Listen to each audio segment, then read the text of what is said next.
Aurangabad central assembly हर किसी के central में क्यों है? क्या ज्यादातर उम्मीदवार इसे क्यों तरजीह दे रहे हैं? ऐसा क्या है इस असेंबली में? क्या औरंगाबाद मध्य असेंबली हर किसी के मध्य में है? यहाँ से बढ़ते उम्मीदवार की कतार ये बताती है कि नतीजा क्या होने वाला है। आइए जानते हैं मुतवक्के उम्मीदवार कौन हैं और कितने हैं। पहले ये जानते हैं कि औरंगाबाद सेंट्रल असेंबली कैसी है, कितने वोटर्स हैं, पहले क्या हुआ था, यहाँ किस बुनियाद पर इलेक्शन होते हैं और अब तक क्या नतीजे आए हैं। आप देख रहे हैं हमारा यूट्यूब चैनल आज की आवाज औरंगाबाद। औरंगाबाद सेंट्रल असेंबली हल्का मध्य विधानसभा औरंगाबाद जिले के 6 असेंबली हलकों में से एक है। औरंगाबाद सेंट्रल असेंबली हल्का 2008 में पहली मर्तबा तैयार किया गया। यहाँ पहली मर्तबा इलेक्शन 2009 में हुए। इस असेंबली हल्के में अब तक 3 बार इलेक्शन हो चुके हैं और अब 2024 में चौथी मर्तबा इस असेंबली हल्के में इलेक्शन होने जा रहे हैं। इस असेंबली हल्के में अभी तक यानी फिलहाल 3,25,634 जुमला वोटर्स हैं, जिनमें मुस्लिम वोटर्स 1,23,834 हैं। इस असेंबली हल्के में अब तक 6 बार बड़े इलेक्शन हो चुके हैं, जिनमें लोकसभा और विधानसभा शामिल हैं। इनमें 2 मर्तबा कांग्रेस ने लीड की है, 2 बार MIM ने लीड की है। औरंगाबाद के आजाद उम्मीदवार प्रदीप जायसवाल ने 1 बार और शिवसेना से प्रदीप जायसवाल ने 1 बार यहां लीड की है। औरंगाबाद सेंट्रल असेंबली हल्के में 2019 के इलेक्शन के मुताबिक 312 बूथ हैं।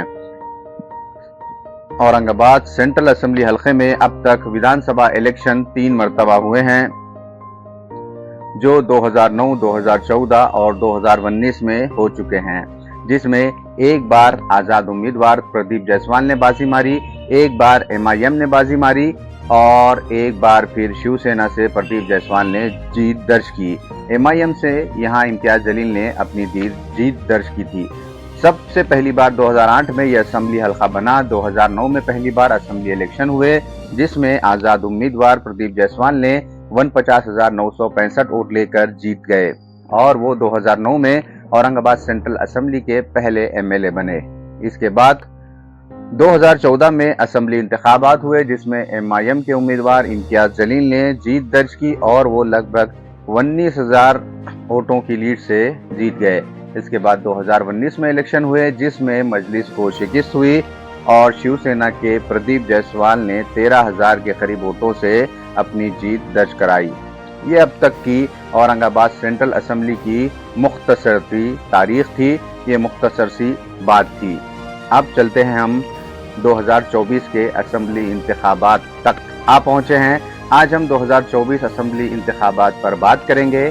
औरंगाबाद सेंट्रल असेंबली की तारीख तो आपने देख ही ली है, अब हाल का मंजरनामा भी आप देख लीजिए।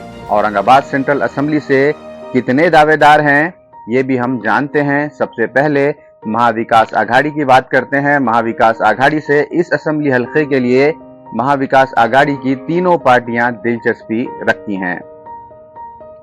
शिवसेना उद्धव ठाकरे के मुतवक्के उम्मीदवार भी इसके लिए पुरजोर कोशिश कर रही है। शिवसेना की जानिब से 2 मुतवक्के उम्मीदवार हो सकते हैं। अगर ये असेंबली की जगह शिवसेना को जाती है तब इसमें सबसे पहले किशन चंद तनवानी हैं, जिन्होंने इससे पहले भी इस असेंबली हल्के से इलेक्शन लड़ा था, पर वो कामयाब नहीं हो सके थे।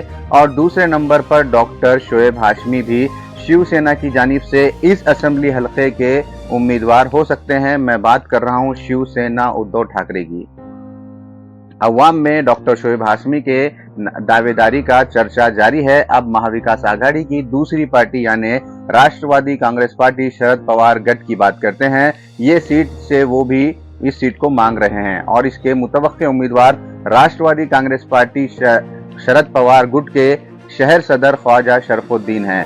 इनका भी दावा है कि ये औरंगाबाद सेंट्रल असेंबली से यानी राष्ट्रवादी कांग्रेस पार्टी के मुतवक्के उम्मीदवार हो सकते हैं और इनको उम्मीद है कि राष्ट्रवादी कांग्रेस पार्टी को अगर ये सीट मिलती है तो टिकट इन्हें मिलेगा और वो यहाँ से इलेक्शन लड़ेंगे।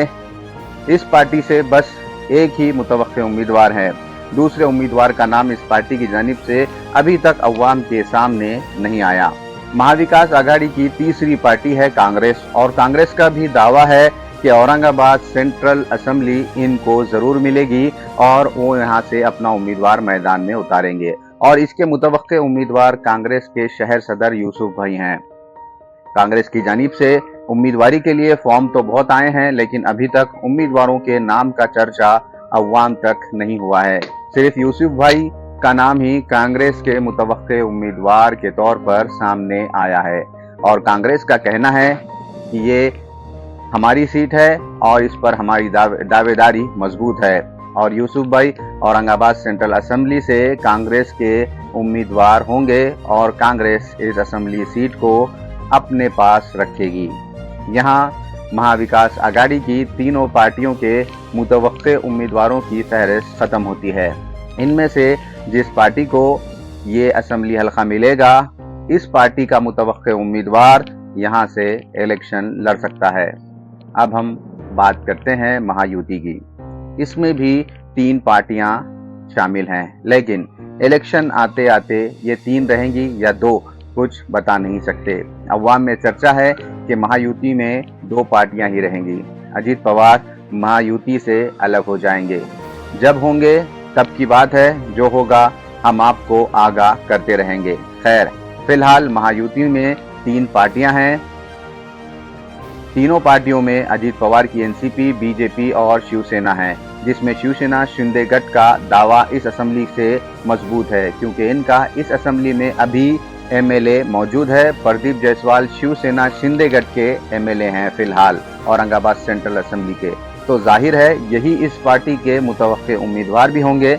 लेकिन अवाम में चर्चा है कि इनका बेटा ऋषिकेश जायसवाल इस असेंबली हलके से इलेक्शन लड़ने का इरादा रखता है, तो ये भी मुतवक्के उम्मीदवार हो सकते हैं। अब देखना है कि बाप बेटे में किसको शिवसेना शिंदे गठ मौका देता है, मौका दे सकते हैं। जहां तक महायुति की दूसरी पार्टियों का सवाल है, तो इनके यहाँ कोई भी दूसरी पार्टी या कोई दूसरा उम्मीदवार मुतवक्के उम्मीदवार नहीं है, क्योंकि ये सीट शिवसेना शिंदे गठ के ही हिस्से में जाएगी। ये काफी हद तक तय लगता है। अब हम बात करते हैं वंचित बहुजन आघाड़ी की, जो मुस्लिम, दलित और पिछड़ों की आवाज मानी जाती है। इस पार्टी के मुतवक्के उम्मीदवार वैसे तो 4 हैं, लेकिन किसको मौका मिलेगा ये तो प्रकाश अंबेडकर ही बता सकते हैं, और वो जल्द ही पता चल जाएगा। मुतवक्के उम्मीदवार की बात कर रहे हैं तो वंचित से जावेद कुरैशी मुतवक्के उम्मीदवार हैं, और वो अपनी दावेदारी का इजहार भी कर चुके हैं, और बस इन्हें प्रकाश अंबेडकर साहब के फैसले का इंतजार है। और अवाम में चर्चा है कि जावेद कुरैशी एक मजबूत उम्मीदवार हैं। दूसरे मुतवक्के और मजबूत उम्मीदवार हैं अफसर खान, जिन्हें वंचित बहुजन आघाड़ी ने हाल ही में लोकसभा इंतखाबात में औरंगाबाद लोकसभा से अपना उम्मीदवार बनाया था। वो भी इस असेंबली से अपनी दावेदारी पेश कर रहे हैं, ऐसा अवाम में चर्चा जारी है।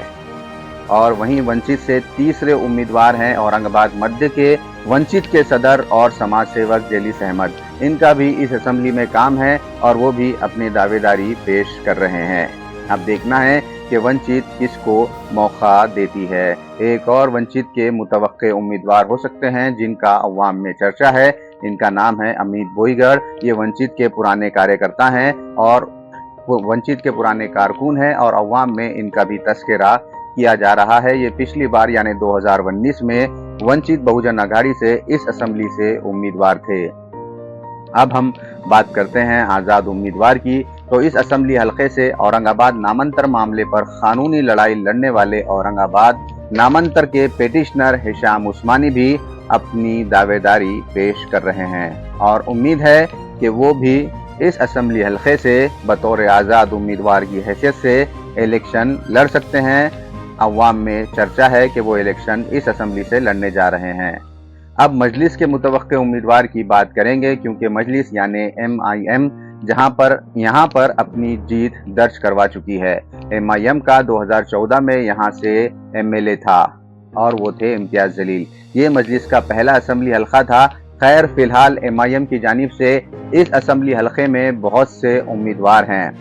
मजलिस ने फॉर्म देना शुरू किया है। अभी तक कितने फॉर्म आए ये मालूमात तो मुकम्मल तौर पर अभी सामने नहीं आई हैं, लेकिन हम मुतवक्के उम्मीदवार की बात कर रहे हैं तो जानते हैं कि मजलिस के मुतवक्के उम्मीदवार इनमें से किसी एक को मजलिस का यानी MIM का टिकट जरूर मिल सकता है, ऐसी हमें उम्मीद है और अवाम में चर्चा है। सबसे पहले मजलिस के माजी खासदार इम्तियाज जलील का नाम आता है, क्योंकि इनके नाम का ऐलान तो अवैसी ने किया है, लेकिन किस असेंबली हलके से ये उम्मीदवार होंगे इसका ऐलान अभी तक नहीं किया गया।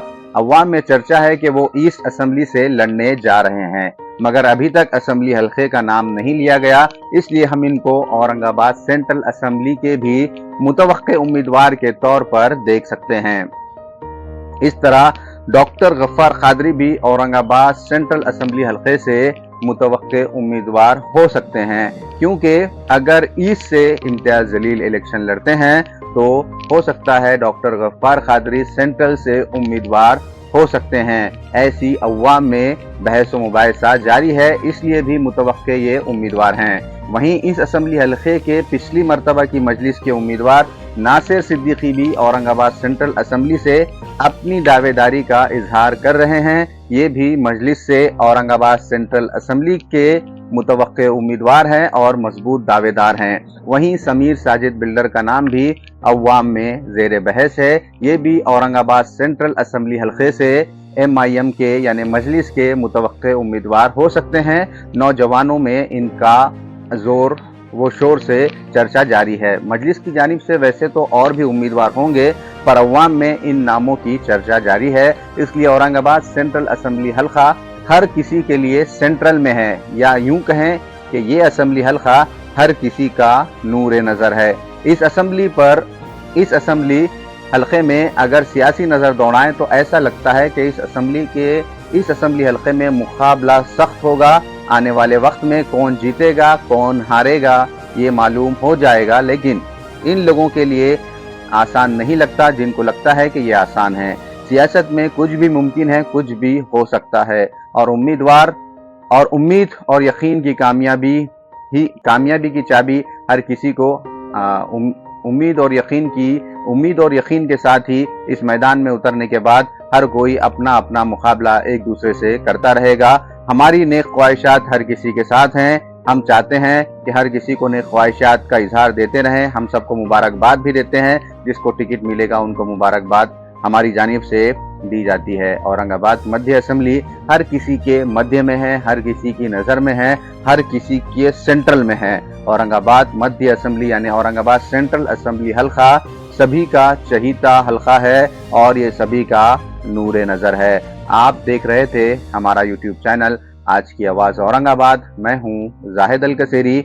आपको ये वीडियो कैसा लगा हमें कमेंट करके बताएं। अगर हमारे वीडियोस आपको अच्छे लगते हैं तो इसे लाइक और शेयर ज़रूर करें और हमारे चैनल को सब्सक्राइब करना बिल्कुल भी ना भूलें। बहुत बहुत शुक्रिया।